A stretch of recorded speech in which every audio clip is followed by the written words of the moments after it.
Le système périodique est un ensemble de récits à composantes largement biographiques, regroupés en laps de temps, en momenti, 21 chapitres dont chacun porte le nom d'un élément chimique. Et cet ensemble, qui est paru effectivement en 75 en France, je crois, en fait, s'élabore sur une longue période, remontant probablement pour certains de ces récits, ainsi que nous l'apprenons de la biographie de Lévy écrite par Philippe Ménard, à 43, et donc avant même la détention, et dont l'articulation définitive s'échafaudera dans les années 70. La motivation explicite de ce texte est effectivement de montrer cette autre face de l'écrivain Lévy, qui est celle de son travail de chimiste.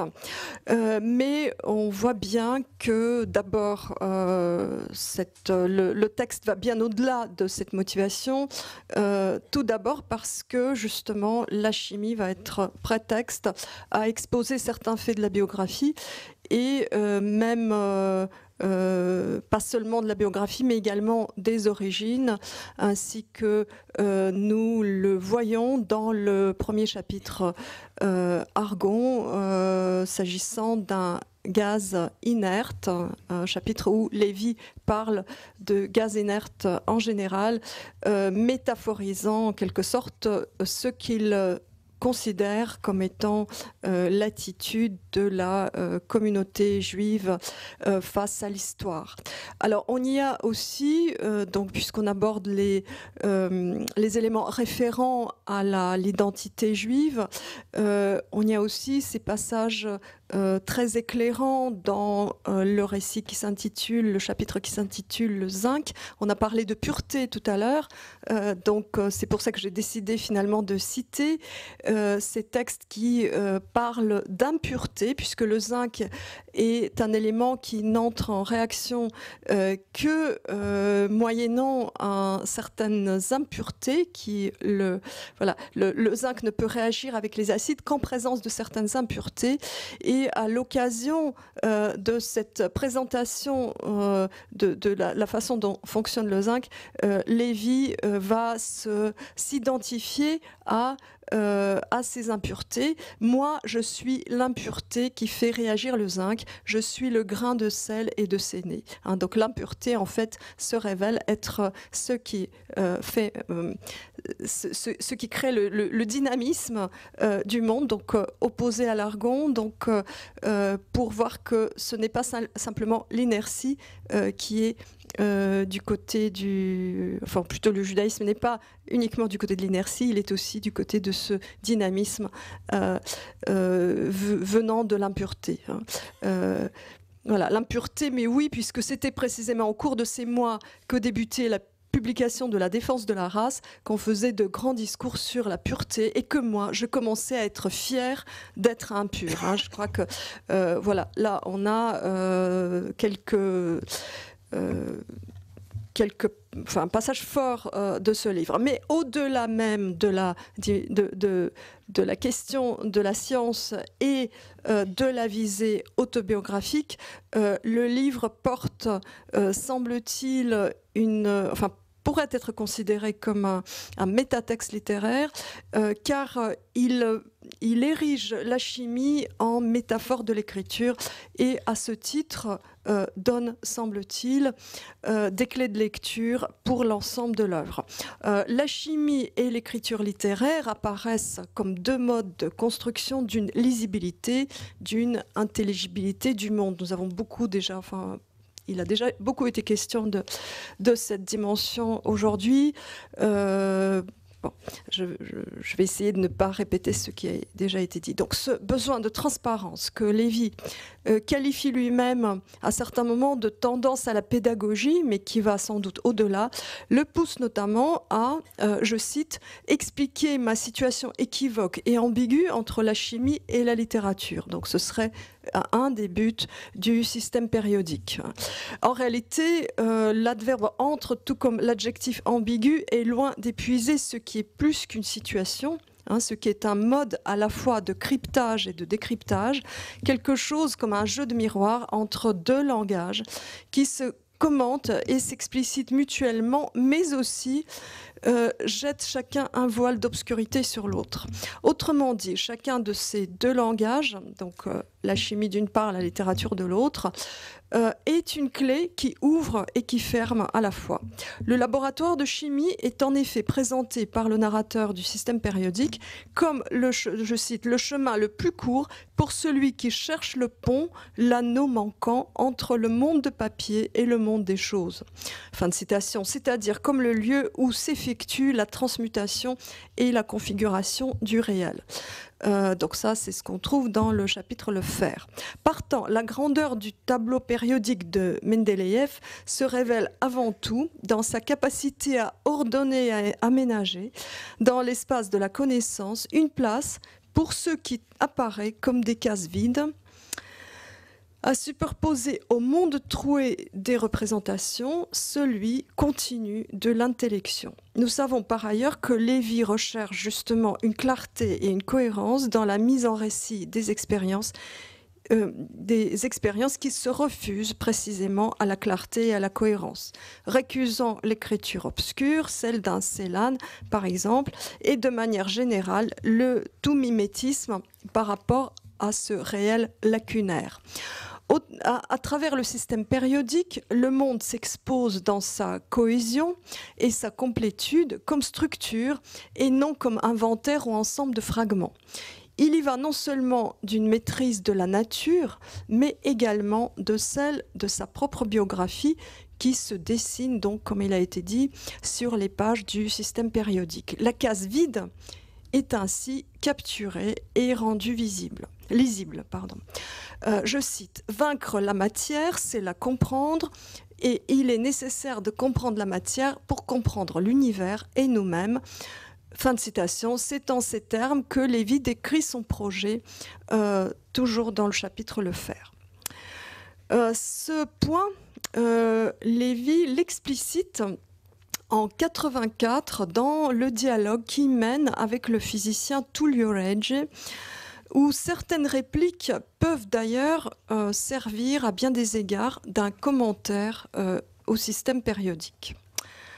Alors, je cite donc un passage du dialogue. « Il devenait possible d'identifier les cases vides, donc avec le système, le tableau périodique, il devenait possible d'identifier les cases vides qui n'auraient pas dû l'être, puisque tout ce qui peut exister existe. » Presque 10 ans après l'apparition du système périodique, Lévy reprend ainsi et interprète certains de ses propos sur le système de Mendeleïev en des termes très proches de ceux du livre, tout en jetant un regard rétrospectif et détaché, voire critique, sur son utopie personnelle de l'ordonnancement du monde, utopie qui s'enracine dans l'enfance, comme s'il était conscient du fait que le langage qui porte le système périodique, élaboré de longue date, un langage où la chimie côtoie la poésie et la littérature, avait touché sa propre limite. Car la compréhension et la maîtrise de la matière du monde sont également l'enjeu principal de la poésie.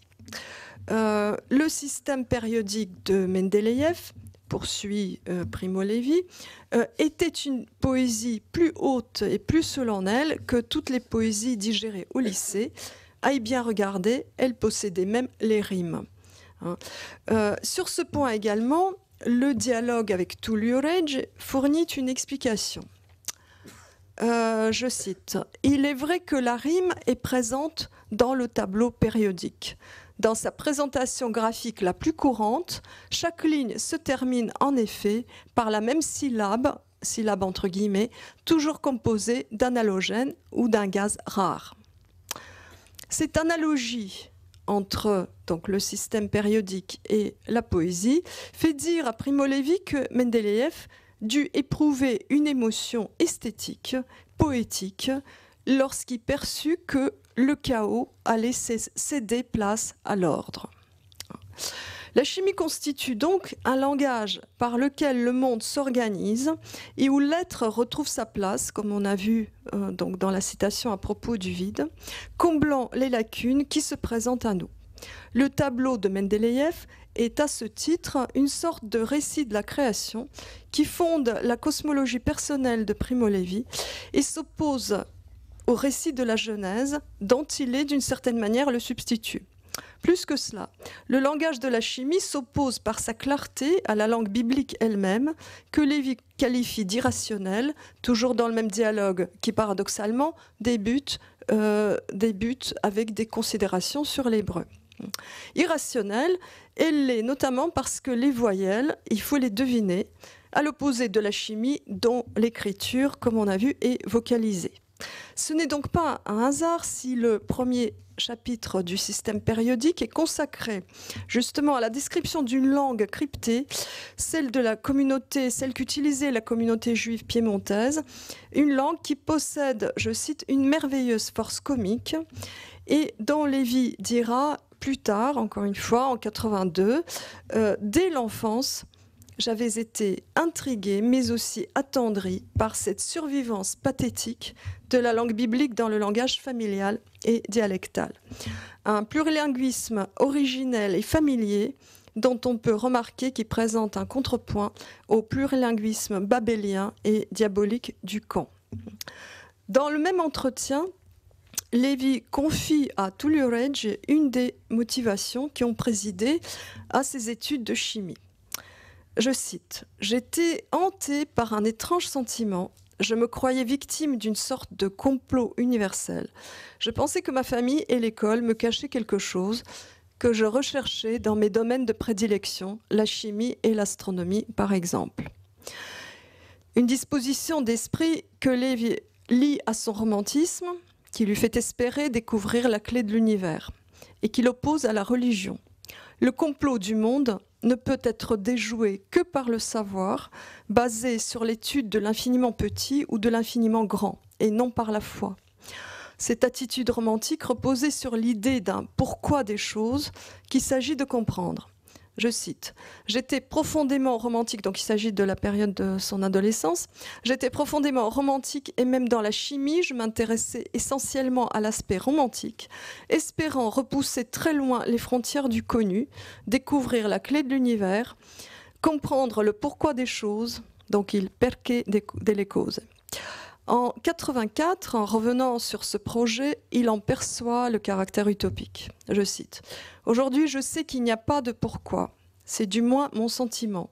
Mais à l'époque de l'adolescence, j'y croyais fermement. » À l'instar de l'univers du procès de Kafka, dont Lévi a réalisé la traduction en italien peu de temps avant de donner cet entretien, et qu'il qualifiera de livre terrifiant à ne pas mettre entre toutes les mains, le monde se révèle sans pourquoi, sans clé. Mais ce n'est pas au procès de Kafka que remonte ce constat, du moins pas uniquement. Manifestement, l'absence du pourquoi des choses nous renvoie au camp, ainsi que le suggère la fameuse formule « il n'y a pas de pourquoi ». Adesso so che non c'è il perché delle cose. Réplique exacte du célèbre Cain Warum. À la différence du mot allemand warum, perché en italien signifie à la fois la question et la réponse, et son absence balaie en même temps la possibilité de raison et celle de questionnement. On constate ainsi que l'idée de complot revient, non comme certitude, mais comme pure possibilité qui demeure là en attente de texte en texte. On la trouvera à travers différents livres, sous une forme transposée et littéraire, notamment dans les nouvelles fantastiques, histoire naturelle et vice de forme. On pense notamment à cette histoire où, au 6e jour de la création, une commission se réunit pour débattre du projet Homme et envisage la création d'un homme-oiseau. L'oiseau intervient également dans le récit Papillon angélique. Ce sera un oiseau monstrueux, résultat d'une mutation provoquée par des savants allemands dans le but de perfectionner, enfin dans une expérience qui vise à créer le surhomme.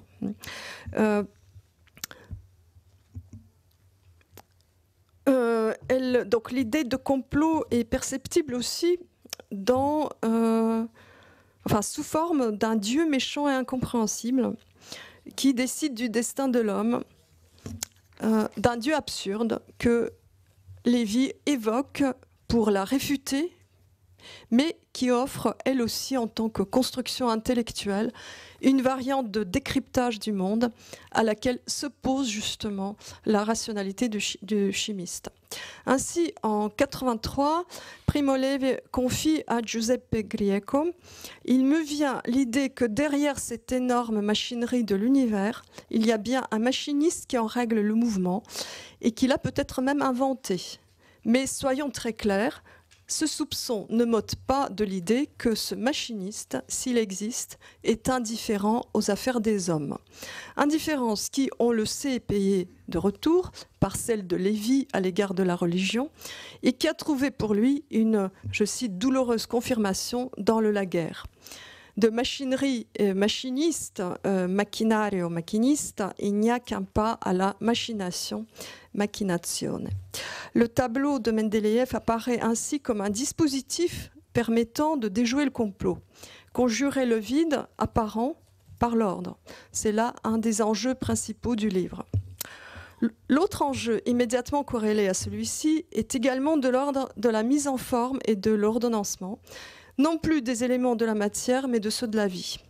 Il s'agit des éléments fictionnels dont Lévi ponctue son récit autobiographique, ou plutôt dont il se sert pour agencer ces derniers. Nous savons en effet que les séquences autobiographiques, ces moments, ainsi que les qualifie Lévi, sont insérés dans un dispositif narratif qui nécessite des articulations fictionnelles. Condensation et déplacement, changement de nom, attribution à tel ou tel personnage de traits et d'actes qui n'étaient pas les siens, l'ensemble du texte est une mosaïque qui vise un récit de soi tendu vers la maîtrise des choses, de la matière physique et de la matière verbale. Là encore, le témoignage de Tullio Regge permet de comprendre en partie l'attitude de Lévi dans les dernières années de sa vie face à cette fiction. Dans son avant-propos au dialogue, Tullio Regge relate en effet ses différentes rencontres avec Lévi et au gré de ces rencontres, le décryptage de la trame biographique auquel il se livre à partir du texte et notamment à partir du texte du système périodique, notamment à travers la rencontre de certains personnages décrits par Lévi. C'est manifestement Primo Levi lui-même qui induit cette façon de le lire, demandant à son lecteur de pratiquer une exégèse, impossible pourtant, en repérant des passerelles entre le vécu et la fiction. Une demande de cet ordre est formulée non seulement à l'égard du système périodique, mais par exemple à propos du métier des autres. Je cite Tullio Regge, « Il me défia de lui dire laquelle des nouvelles du livre était une œuvre de pure imagination ». Fin de citation. Ce qui dénote un jeu entre le monde des choses et le monde de papier. Un jeu commencé d'ailleurs par Tullio Regge de manière fort malhabile à propos du tatouage de Lévi. Il lui demande, c'est l'original, je suppose, à quoi Lévi répond, je cite, « Que croyez-vous donc ? Personne ne s'amuse à se faire de faux tatouages nazis. » Fin de citation. Un jeu qui continue autour de décryptage par Tullio Regge sur la proposition de Lévi du complexe maillage autobiographique et fictionnel que présente le système périodique. Je cite, « J'essayais de deviner, mais échouais lamentablement et ne connaîtrais sans doute jamais de réponse. » On constate donc que l'important pour Lévi, ce n'est pas de révéler la clé de l'énigme, puisqu'il ne donne pas de réponse à la fin, mais d'enfermer son lecteur dans un tissu d'interprétation, de construire un monde à clé, mais dont la clé reste cachée. En extrapolant, on pourrait dire que l'ensemble de l'œuvre de Primo Levi, qui présente un va-et-vient permanent entre témoignage et fiction, révèle la recherche d'une structure qui se construit entre le pourquoi lancé aux choses et l'absence de pourquoi. Un monde dont le modèle serait le complot, que l'écrivain cherche à déjouer en l'endiguant par l'intelligibilité, mais qui cherche également à recréer par des cryptages complexes. Je cite Tullio Regge. Il m'avoua qu'il avait aussi falsifié d'autres récits, en particulier celui, donc c'est Vanadium, du système périodique, en particulier celui où il parle d'un chimiste nazi qui avait été son chef dans le camp de concentration. Alors, il s'agit donc du récit Vanadium, l'avant-dernier du système périodique, dont le personnage principal est Müller, l'un des chimistes de l'usine de Buna-Monowitz, sous les ordres duquel Lévy a travaillé et dont il rapporte 3 propos montrant que ce type ne se rend vraiment pas compte. Il s'agit en réalité du docteur Ferdinand Meyer que Lévy retrouve non pas au hasard d'un incident survenu à l'usine chimique où il travaille, comme c'est le cas dans le texte du système périodique, mais un hasard qui relèverait plutôt de la nécessité, parce qu'il a lui-même cherché à entrer en contact avec lui en lui adressant, si c'est un homme, par l'intermédiaire de Etty Schmidt-Mass. Il aura une lettre en réponse à propos de laquelle nous lisons dans Vanadium. Je cite. « Elle arriva le 2 mars 1967 sur un élégant papier en tête imprimé en caractères vaguement gothiques. C'était une lettre d'ouverture, brève et réservée. Oui, le Müller de Buna, c'était bien lui. Il avait lu mon livre, reconnu avec émotion les personnes et les lieux. Il était heureux de savoir que j'avais survécu. Il semblait bien que l'homme attendait quelque chose de moi. » Or, en réalité, cela semble être plutôt le contraire. C'est Lévy qui cherche à savoir si Meyer était au courant de l'extermination qui se déroulait pendant qu'il se trouvait à Monowitz. À ces questions, il ne recevra pas de réponse claire, uniquement des considérations vaseuses d'ordre général sur l'humain. Le récit Vanadium correspond à l'une des interrogations qui à un certain moment obsède Lévy et dont il sera question également dans Les naufragés et les rescapés, à savoir comprendre les Allemands. Visée sans laquelle le projet global d'apporter de l'intelligibilité au monde s'effondrerait. Or, cette compréhension est justement impossible. Une réponse claire et nette du docteur Müller relèverait de la fiction. Par une mise en abîme du dispositif fictionnel, Lévy imagine justement 2 variantes de la lettre qui mettraient fin à ces interrogations. Je cite. « À cet endroit de mon récit, si cette histoire était inventée, je n'aurais pu introduire que 2 types de lettres. L'une humble, chaleureuse, chrétienne d'Allemands rachetés, ou une réplique scélérate, orgueilleuse, glaciale, de nazis opiniâtres. Or, cette histoire n'est pas inventée, et la réalité est toujours plus complexe que l'invention. Moins soignée, plus grossière, moins ronde. Elle se situe rarement sur un seul plan. » Fin de citation.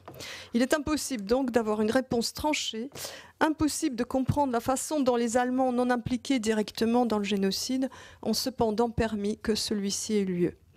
Alors, utilisant les armes de la fiction, Lévy pousse à l'absurde en faisant dire à Müller que si l'entreprise IG Farben employait des Juifs, c'est à la seule fin de les protéger et que toute l'usine de Buna-Monowitz, 8 km² d'établissements cyclopéens, avait été construite dans l'intention de protéger les Juifs et de contribuer à les faire survivre. Fin de citation. Affirmation que le narrateur qualifie de démente, et on ne saurait que tomber d'accord avec lui. Ainsi, la tentative d'élucidation échoue et la mort soudaine du chimiste allemand met fin au dialogue, ce qui correspond d'ailleurs à la réalité. Comprendre les Allemands s'avère impossible. Dans le système périodique, la fiction agit comme un laboratoire, lieu de la transformation des éléments, de la production des alliages, lieu à la fois de la construction de la complexité et de l'élucidation de cette complexité, puisque, nous l'avons vu dans cette affirmation paradoxale, la réalité est toujours plus complexe que l'invention, moins soignée, plus grossière, moins ronde. L'interaction de la littérature et de la chimie va dans le sens d'une plus grande clarté, mais elle introduit également de l'opacité. La manière dont les éléments du réel sont agencés donne à ce réel une dimension mythologique, reflet de ce que toute histoire humaine devient au regard de la destruction d'une communauté.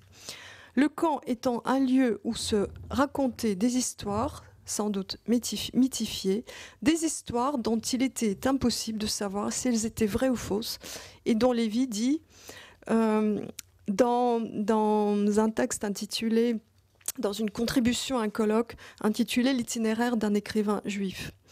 Le soir, nous nous les racontions... J'ai 2 minutes encore ou ça va ? C'est fini là, largement, mais allez-y. Bon, je termine très vite alors.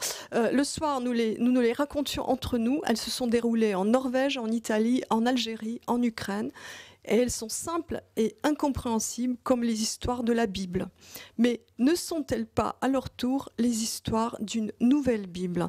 Donc je vais couper la fin de mon exposé, mais pour terminer juste sur ce qui me paraît essentiel dans ce va-et-vient entre les différents textes, c'est que il apparaît que le récit fondateur de l'après-Auschwitz serait le récit d'Auschwitz. Et c'est peut-être ça, justement, l'échec de cette tentative de rationalisation et de d'élucidation du monde. Merci.